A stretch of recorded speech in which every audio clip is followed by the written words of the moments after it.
Even like I've only been here for like half hour, just like, dude, you just, everything kind of slows down a little bit, man. You're like, all you can really do is think. Becoming paralyzed is many people's worst nightmare, but to me, it's my reality.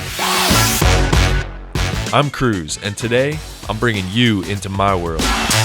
Let's hope you can get some perspective, and let's have a chat. Hey guys, welcome back to this week's episode of Paralyze This, the show that aims to change your perspective on just about everything. My name is Cruz Bogle. I'm your wheelchair-bound quadriplegic host. And here with me today, I have Tyler Levitetz.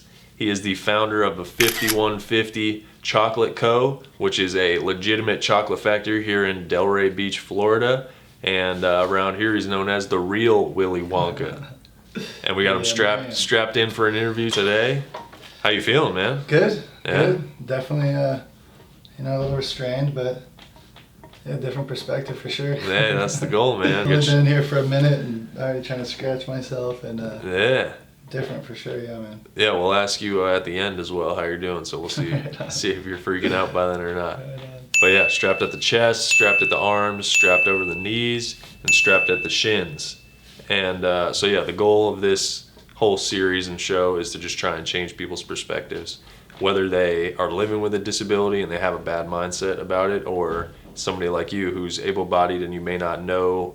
You know, it's just a glimpse into, just for a slight glimpse into, like, you know, the life of somebody like myself who's living with a physical disability. So yeah, right off the bat, you said you're not feeling too shabby. I think the question that we're all wondering, why did you start a chocolate factory? I started cooking, around a decade ago. I mean, since I was 16, I've just been working in diners, stuff like that. Always loved like the rush and the hustle of a kitchen. Mm-hmm. Kept wanting to narrow it down, didn't think that I could. There was too much to learn being a chef, and I knew I could never be the greatest. There was already too great. Yeah. So I wanted to find a niche within a niche within a niche, and just hyper focus on something so I could become an expert in it. And that's where I found chocolate. And as soon as I started cooking, moved out to California to go to culinary school when I was like 20, and made friends with a kid who was just obsessed with chocolate and was doing all these weird experiments at home with chocolate, and just the science behind it blew my mind. So like pretty much 10 years I've just been like obsessed with chocolate. Didn't know exactly what I was gonna do with it, didn't think I'd be manufacturing from the raw cocoa bean, that's for sure, but once you get obsessed with something, you got to take it back as far as you possibly can, and that's what we did and are continuing to do every day. I mean, you can keep going further and further back. It's just depends on how much you really want to get involved. Yeah. Yeah, so chocolate is a huge part of your life right now, right? Yeah, it's everything. And how long ago did you open up the factory? We've been open for just over a year. It's been crazy. We were in the building for about a year before that, just trying to figure out the machinery, get Delray up to speed with manufacturing practices, what we did not need. We had to get everything approved from the emissions coming from the roaster, and a lot more went into it than we really even knew. Right, that you even think about. There's more machines up. You buy all the machines, you don't realize you need 5 machines to hook up that one machine, and then design the whole roof based around that, and it's been freaking crazy, but there's always something to do. You're never bored. Yeah. It's been a hell of a ride, I'm sure. It has been, man. It's been nuts. And so you actually, gave us a tour last week, which was pretty awesome. The facility is, you see it from the outside, and you just see a building, you think, oh, they're making chocolate in there, that's cool. When you go and you actually see all these like big time machines that are doing this and doing that, it's crazy to realize how much actually goes into it. Oh yeah, man. Wild. It's and that's where it can be a lot of pressure, especially when you're so passionate about something, and every batch you see where you could have kind of done it better, and every time you want to tinker, it's like that's 400 kilos of chocolate, man. So tinker lightly. Right. Yeah, you got to learn slow. So on that note, can you kind of, because I didn't even realize the whole process of it, can you kind of walk me through the process of the machines, what they do, and like how you make chocolate? Yeah, well, first of all, we got to find like really good quality beans, which I spent a couple of years just like running around wherever, South America, Central America, looking for good quality cacao.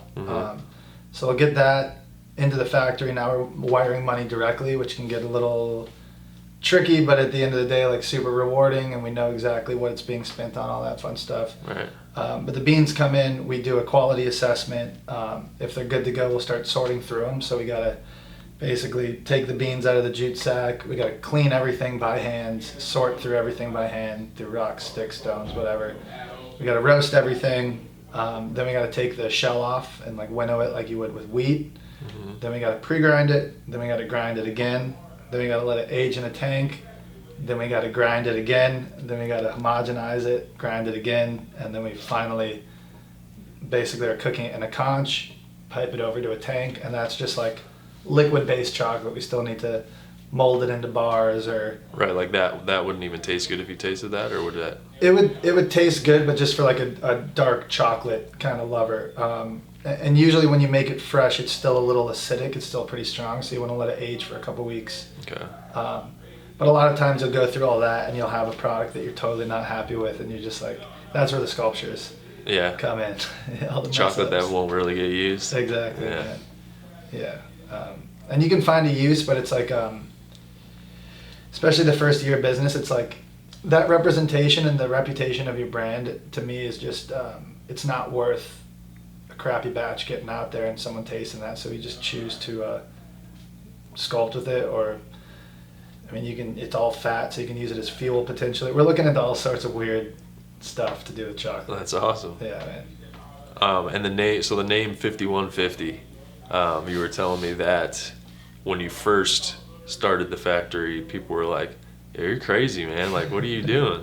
And so 5150 is the police code for like crazy person, essentially? Yeah, it's crazy person on the loose. So like when they're taking someone to the loony bin, that's the call they do on the walkie-talkie. It seemed like it fit the bill. And I mean, at the time when I found out that, when I started actually tinkering with the raw product, with the cocoa beans, ended up like tearing apart bookshelves. I went like full neurotic. I did go like 5150 over trying to make it happen. Really?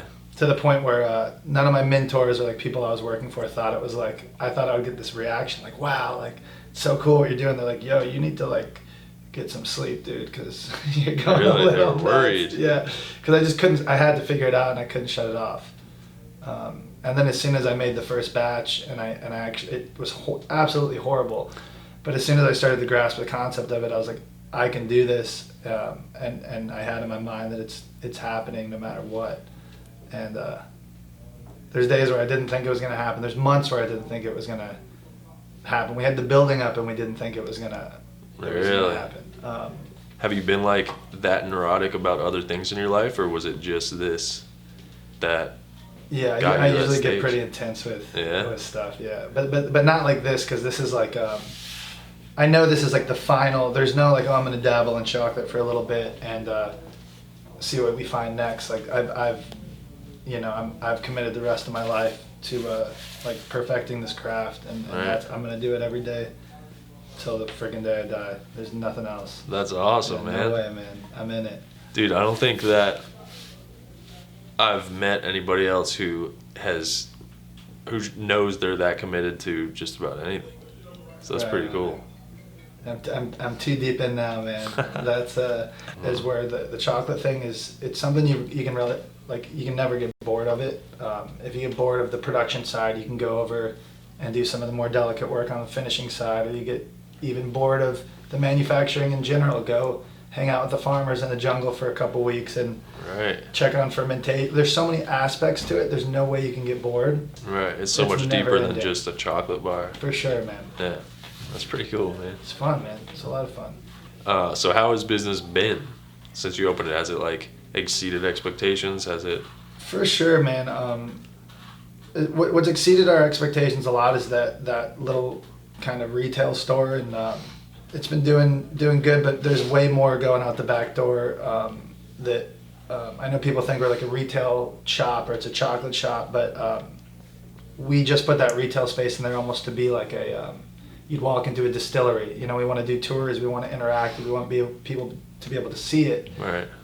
But the real money maker is in wholesale, white labeling, and producing mainly actually for other people that you'd have no idea it's our chocolate, you know. Right. So yeah, the retail spot's just kind of like a showroom. Like, hey, this is what we do. You can get some here, but the money's the larger quantities. For sure. Oh yeah. And now we're starting to do events and classes and educational stuff.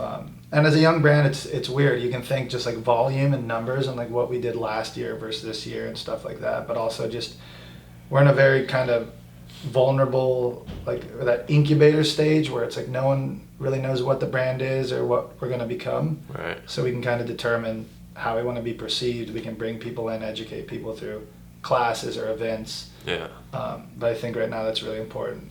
Yeah, that's cool, man. A lot of growth comes from collaboration too, right? 100%. That's awesome. For sure, man. Definitely.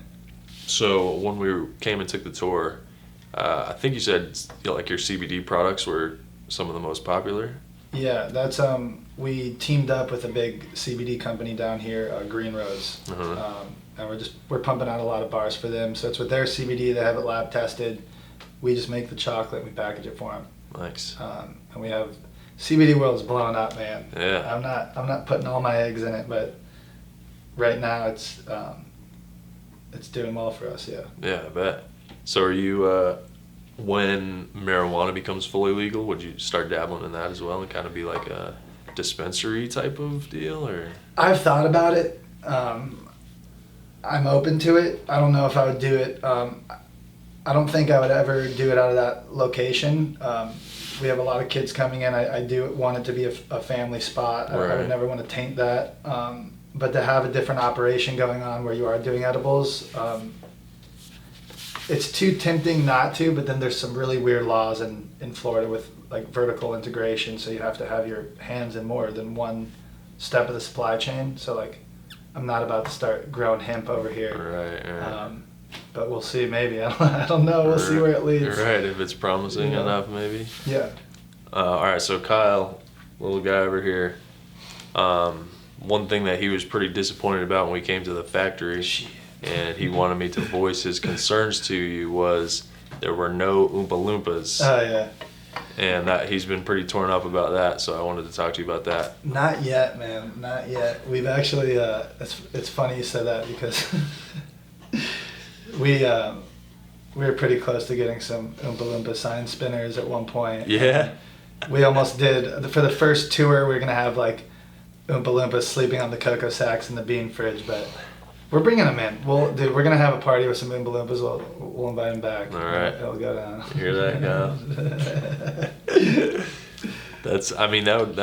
That would be a pretty huge marketing thing, right? Oh, no, you could, if you really want to, like, we've had some crazy ideas for events that, we just need enough crazy people like us sitting in the same room to actually do it. Cook it up. Chocolate mud wrestling.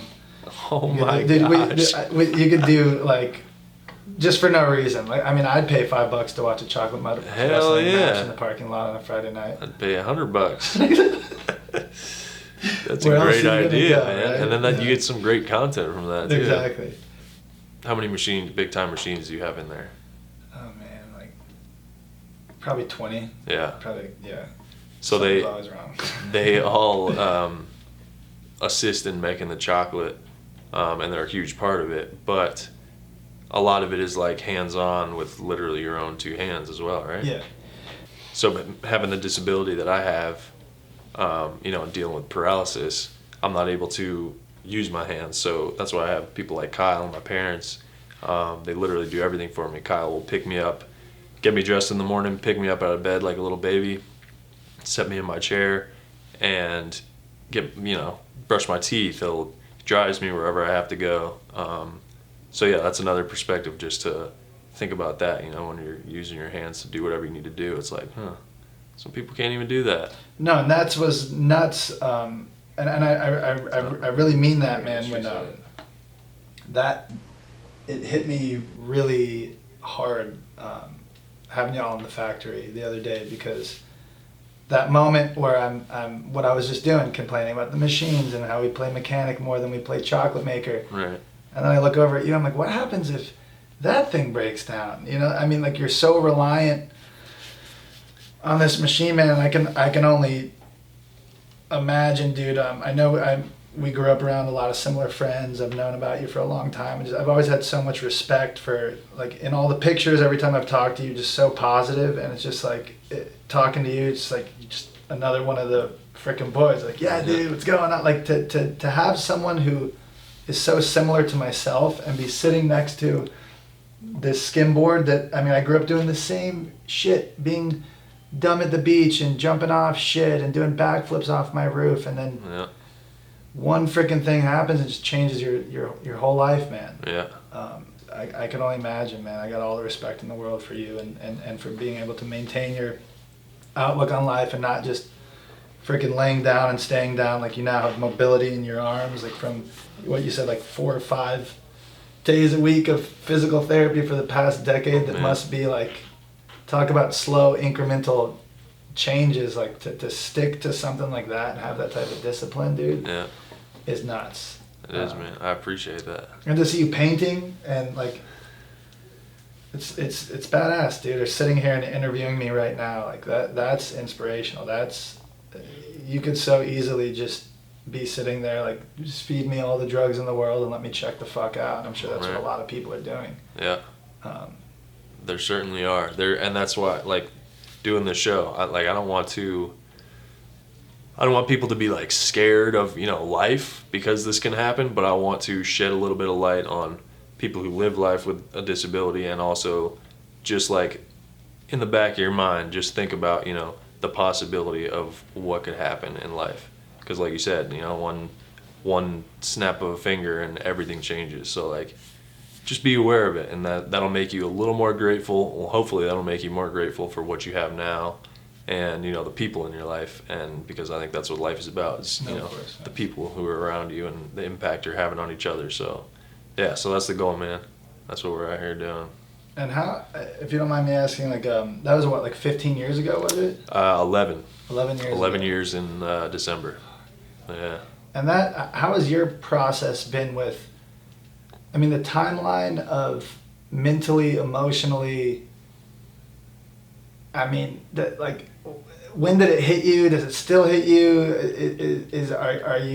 Have you accepted it? Are you grateful? Are you pissed? How do you process that, man? It's such a heavy, it doesn't get much heavier than that, man. Right.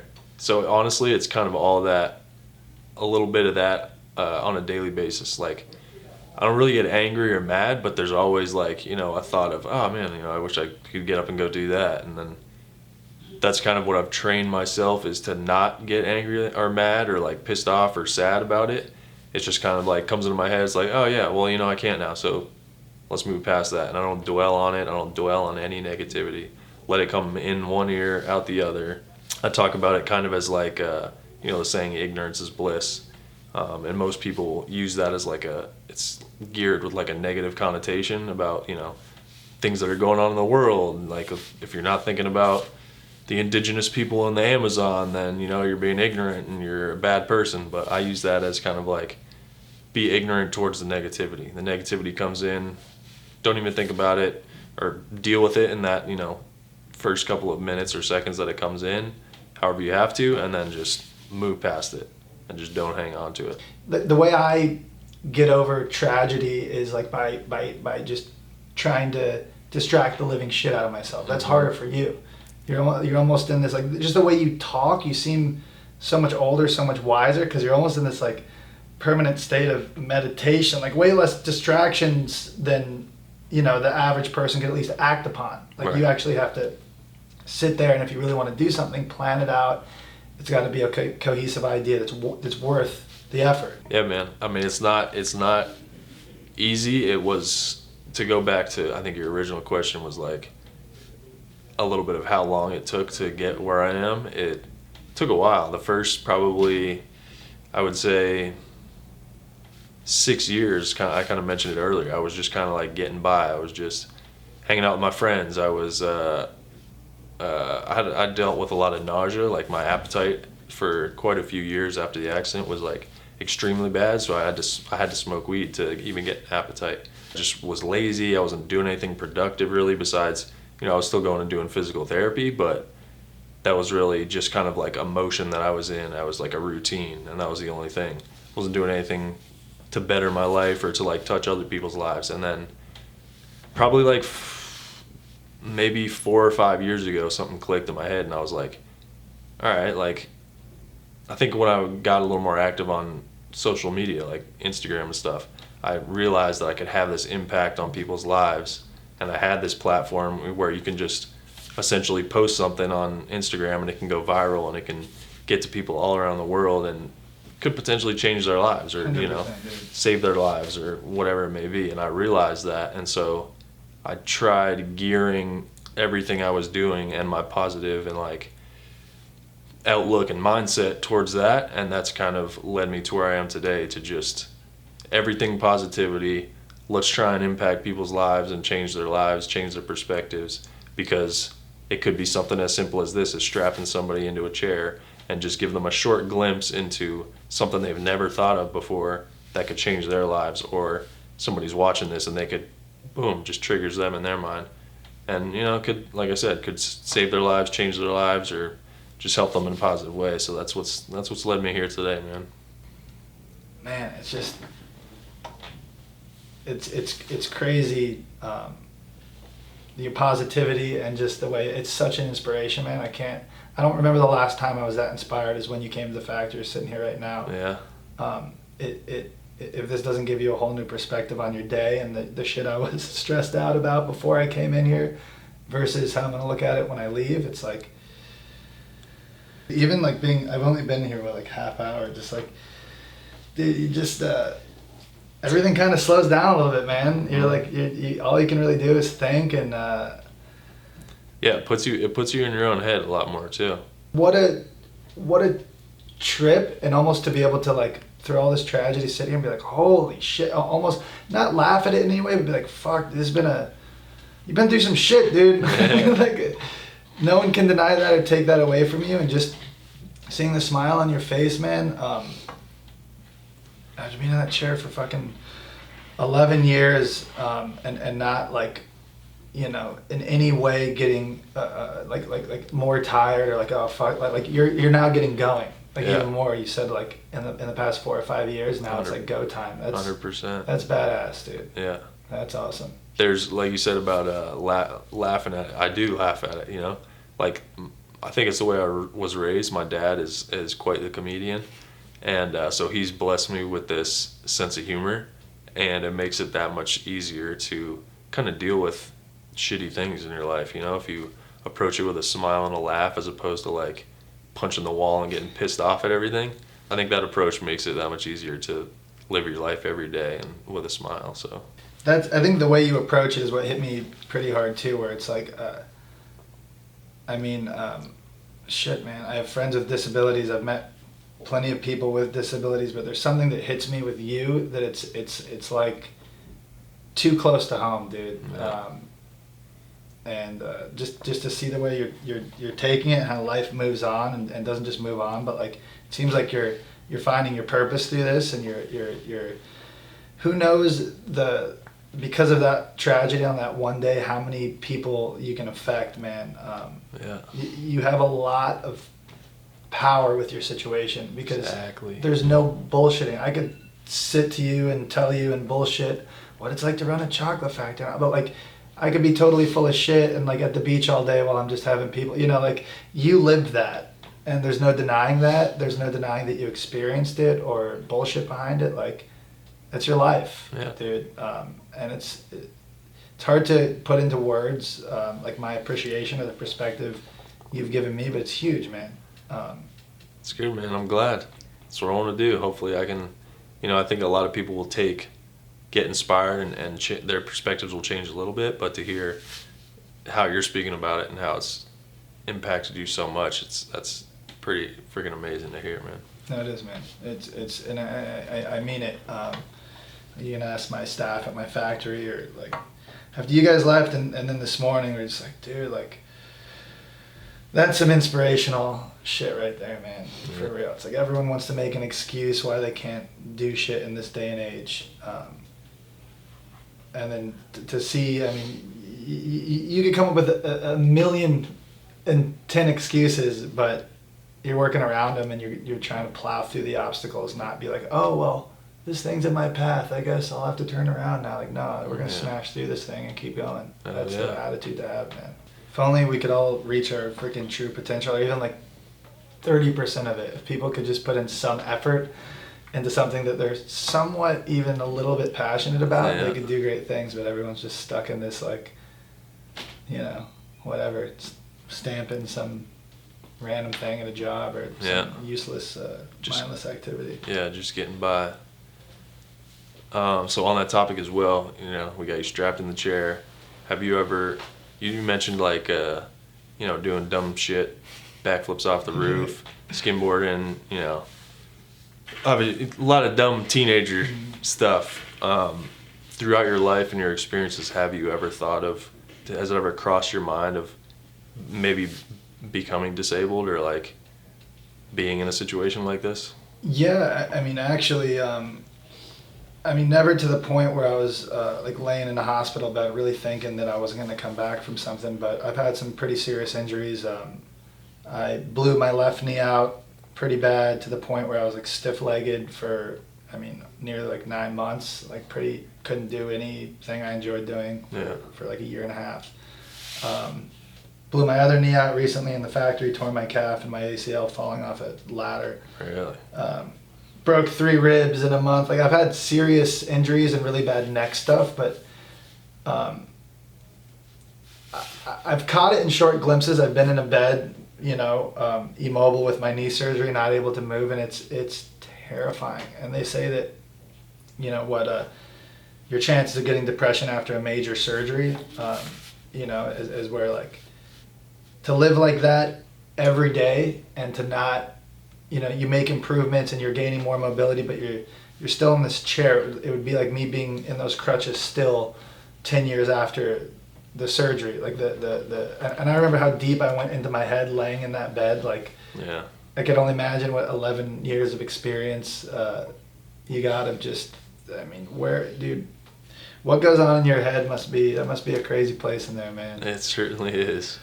I try not to let it all out, but there's definitely some wild, some adventurous, some sick thoughts going on there. Yeah, man. I hear you. So what I was saying about Kyle, you know, he's my left and right hand man. He helps me, gets me out of bed in the morning, drives me where I need to go, feeds me, literally everything besides actually driving the chair for me. So we're gonna do a little Rubik's Cube challenge with you. Oh, man. Where Kyle is going to hold the Rubik's Cube for you, and you need to try and just solve one side of it by telling him how to do it.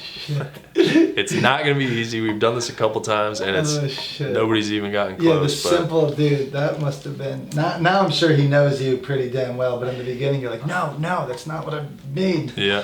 I can't... Oh. Right. Here we go. Fuck, dude, I don't even... Which color So do you yeah, want to just go with? pick a side. I guess we can pick this side with the Rubik's on it, Alright. and we can flip... Shit, dude, this is weirdly hard to, like, explain. It's definitely not the easiest thing. The set closest to me, we can flip it this way. There you go. Okay. Oh, man, this guy's on fire. Shit. Man, this is like a sick, twisted way to torture someone. Nah, I know. We can take the one closest to me and go that way. Oh, dude, there's no way this ain't happening. Dude, that's like really. It's a good little experiment, but I right? didn't even actually think about that. Let's try one more. Shit. I guess we'll try the one closest to you and rotate towards Cruz. Yeah, I'm not good anymore. But Yeah. no, how do you? So you guys almost probably like developed like literally like your own language. Not as much for our own language, You but just know like each when other. we know what needs to be done, like we're getting into the van. If I get into the That's van with not somebody bad. new, there's straps that we strap my chair in, kind of like chair seatbelt. And you know, I get into place, and Kyle just gets in, and he knows where to hook them. He knows when I think I'm in my spot, and I don't need to adjust more. But yeah, if I get in with somebody new, I have to tell them, you know, there's straps down here. There's one in the front. You need to strap it right here behind my right ankle. There's 2 in the back. They're kind of up more towards the body of the chair on the inside of the little wheel legs, and like some people it takes them a couple of minutes to find it, you know. But it's you got to be very good with just like vocal direction and instructions, which is I've gotten quite good at after 11 years, you know. All right, so let's get back to some chocolate. So you import cocoa? Cocoa, yeah. Is it, how would you say it? Cacao? Cocoa, cacao, it's all the same. Right. You know, like the British like cocoa, the Gotcha. South Americans like cacao, but So cacao is the right way to say it. all right. So you import your cacao from all over the world, right? All over, yeah. Where are some right now some places you get it from? we got Uganda and Ghana, more for like the chocolatey notes. There's tons of different types of genetics and flavors of cocoa beans. So that's kind of our like what people are used to growing up off of is West African cacao flavor. Really? We have Colombia, we have Madagascar, we have Tanzania, Fiji, all over, man. Also certified organic. So all the beans are organic. It's just what you can put on a package and kind of who you're paying and all that fun stuff. Yeah. So what are like the differences between some cacao from Africa or from South America? There's a lot. It's a pretty complex thing that's only it's not, people don't really look at like genetics of cacao even like on a scientific level in the field for like flavor or anything like that, because it's all usually burnt and blended into such a like a high sugar content candy anyway. It doesn't really matter. Right.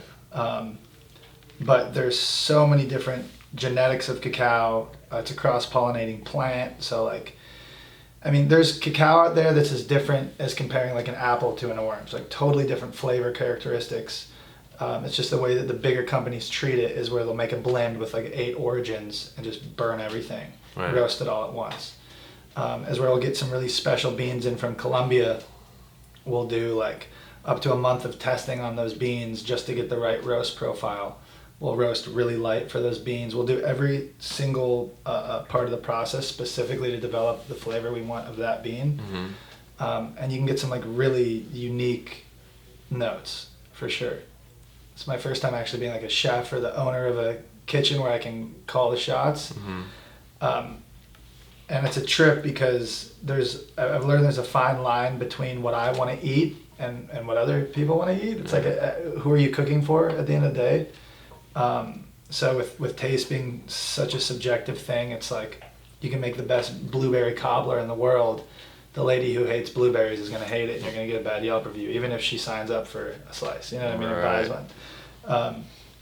So trying to kind of almost dull things down, I think we can definitely make things more interesting, but that doesn't necessarily translate to like what's most delicious, you know what I mean? Like I can find these subtle nuances in the cocoa beans, but like do people really want to taste the farm, you know what I mean? Like I don't think so. Right, you got to cater to the consumer. Yeah, so I got to reel it back in a little bit. I'm trying to fix my glasses with this thing.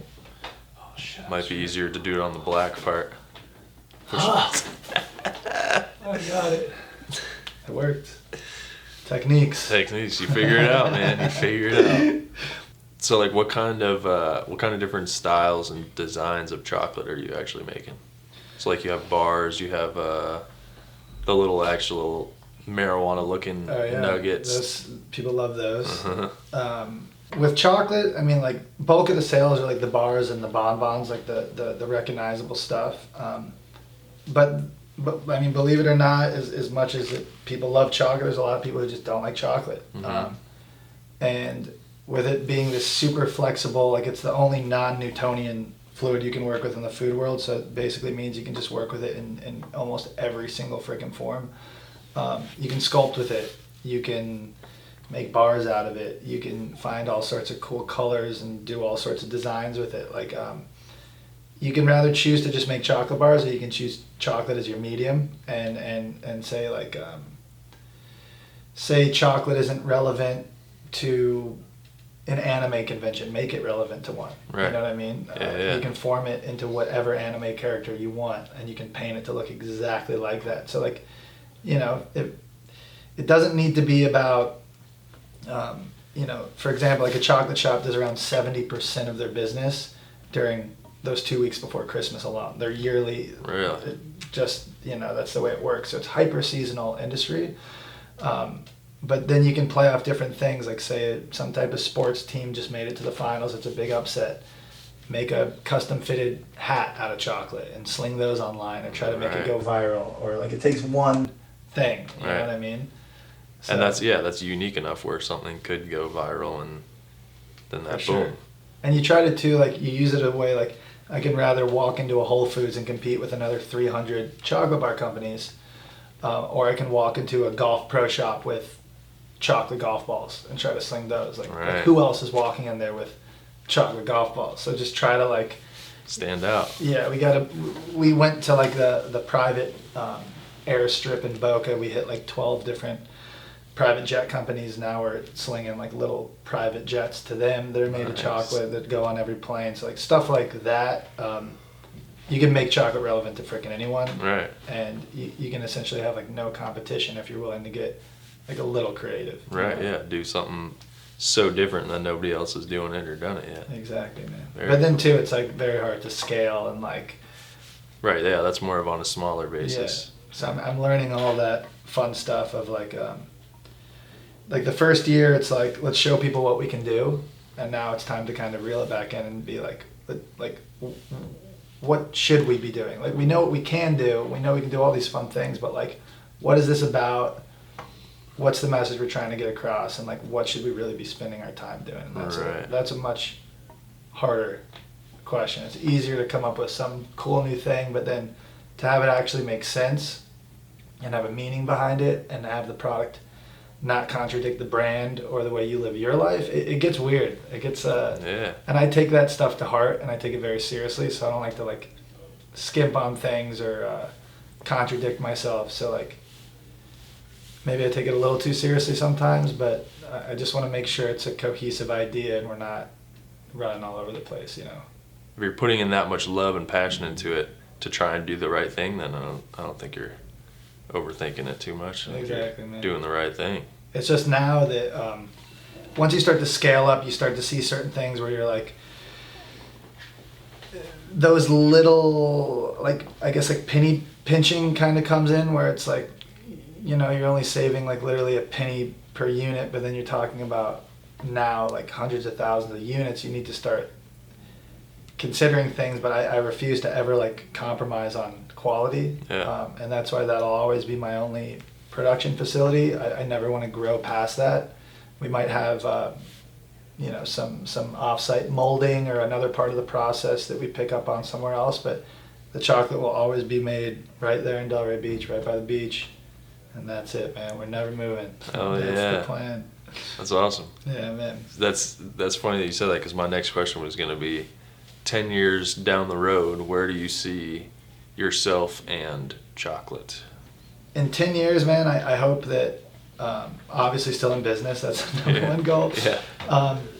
And I hope we've definitely expanded. People know the brand, but we haven't spread it too thin. And the goal is to remain a local presence in Florida, but I don't need to be in Japan and New York and all over the place. I mean, if they want to buy it, great, but I just want to make a killer local South Florida product and kind of, like you're inspiring a lot of people. I want to inspire young people to manufacture. I think it's such a lost, there's nobody really making anything anymore, Right.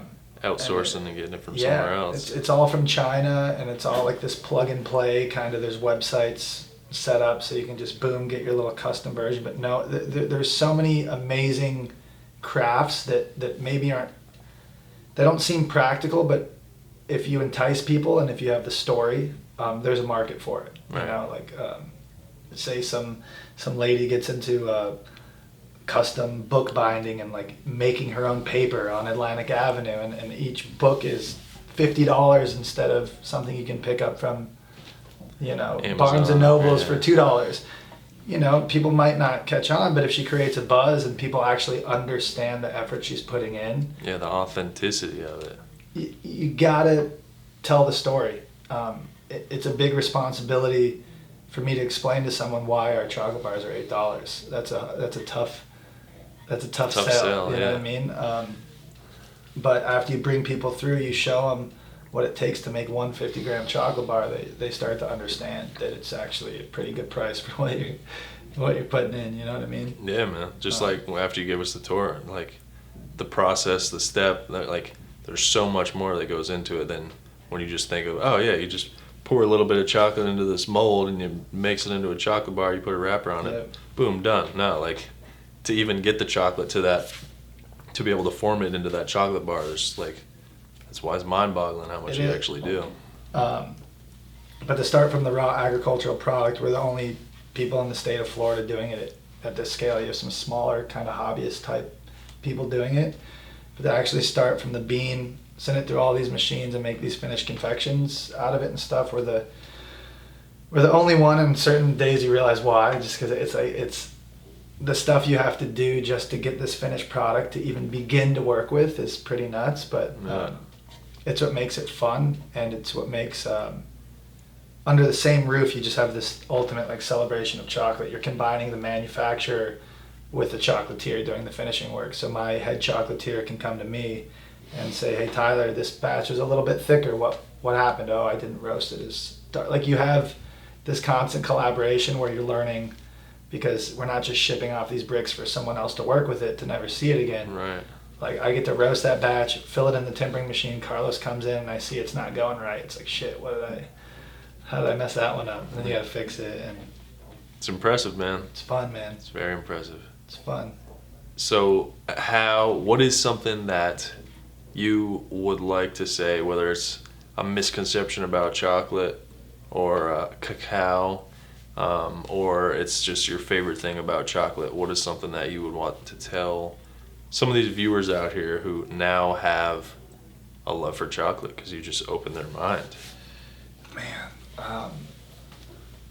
the farmers just aren't appreciated enough. So people just need to understand that there's a lot of work that, like each tree will only produce around 1 kilo of beans a year, which Wow. need to be hand harvested. And you got the average farmer living on about 5 acres or less, making, if they make $1,000 in a year, it's a good year. You're talking about nothing. Wow. So Just appreciate the chocolate more. exactly, man. And know that, hey, if you see a bar that's a little more expensive, it's probably because they're doing something right. Like really, Right, going the extra mile. if you see 3 little shiny truffles in Walmart for $1.89, someone's getting screwed out of that, because I can't even get the plastic sleeve that comes in for that price. So I don't even know what's going on. Right. But just people being more conscious, questioning where their food comes from, what goes into it, and what they're actually paying for. You know what I mean? Because you can find a chocolate bar for way cheaper, and even if it's not about quality, it's like we're paying farmers. You know what I mean? They're getting not just their fair share, what fair trade would consider fair, like way above and beyond. Right. And we're wiring the money directly. There's no third party telling them how they need to spend it and Right. Skimp them or anything. so yeah, not to rant too much, but just people need to be, if you really enjoy something and you eat it regularly, it doesn't have to be every new exotic ingredient you taste, but if it's something that you consume regularly, look into, How it's made. yeah, because the main way to vote is with your fork and your knife. So like, that's a way you can make a big difference is who you support with your money. That's for damn sure. There you go. They'll feel that one. You know what I mean? Hell yeah. I like it, man. Look at the ingredients. Yes. Well, dude, you've been strapped in for probably close to an hour now. How you feeling? I'm good. It's been, the helplessness I just feel with my fucking glasses is it's like a fucking Chinese torture. Right. You're like a fucking Jedi, man. Yeah. I don't know how you do this. No, it's a whole new perspective for sure, man. I got more respect than you that you'll know. I hope through this we can become friends, hang out more. Yeah, Love man. to collaborate with you and just shoot ideas back and forth. You're super fun to talk to. You actually have a lot to say other than just what's going on. The girl that just walked by, which is most Right. Yeah. guys our age. So it's been really refreshing and freaking awesome to sit down with you, man. Cool, man. Yeah. Same to you, man. I'd love to work with you and collaborate. And same exact thing. You got more to say than the average Joe, man. It seems like you got a pretty good perspective on you already. Right on, man. Oh yeah. if you want to drop your tags for your Instagram and stuff, and I'll put a link to them. And The Real Willy Wonka, and then Either 5150 Chocolate Co. is the other Instagram. boom, Follow us there. right on. So yeah, I'll put all of Tyler's links in the description below, so you can check them out. And if you're ever in Delray Beach, Florida, definitely go by and check out the 5150 Chocolate Co. And you might even get to see the Real Willy Wonka there. But yeah, man, I appreciate you coming on. It's been Right on, awesome dude. chatting with you. I hope you had a good experience. And yeah, hopefully we'll link up again soon. Right on, dude. Thank you for everything. Hell yeah. All right, guys. Well, hope you enjoyed this, and we'll see you next week on Paralyze This.